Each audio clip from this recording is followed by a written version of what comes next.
Seorang warga ditemukan tak bernyawa di warung rujak tempat usaha miliknya, tepatnya di Jalan Negara Dusun Menasah, Belang Raya, Desa Me, Tanjung Usi, Mutiara Timur, Pidi.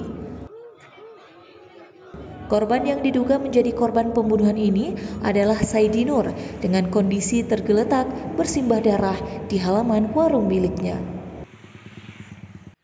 Korban pertama kali ditemukan oleh istrinya pada Jumat jelang siang 20 Mei 2022 dengan sejumlah luka pada tubuhnya yang diduga bekas tusukan benda tajam.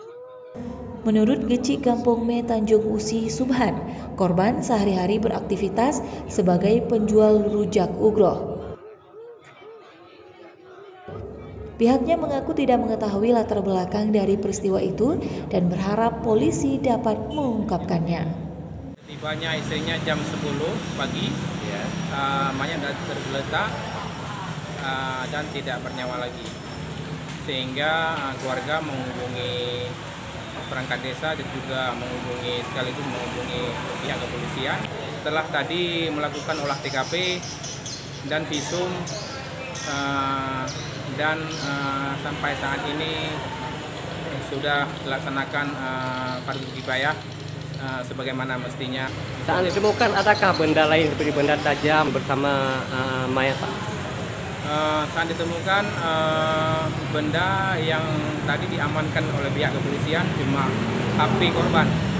HP ditemukan 2 buah HP, selebihnya tidak ada, dan bercak-bercak darah yang sudah mengering.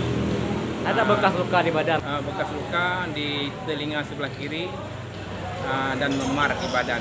Itu saja yang kami lihat, selebihnya tidak ada.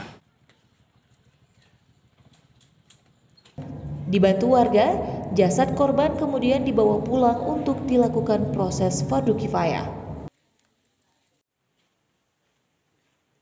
Sementara itu, petugas kepolisian juga telah melakukan pemeriksaan dan mengumpulkan bukti-bukti awal sebagai upaya mengungkapkan motif dan pelakunya. Tim Aceh Info melaporkan.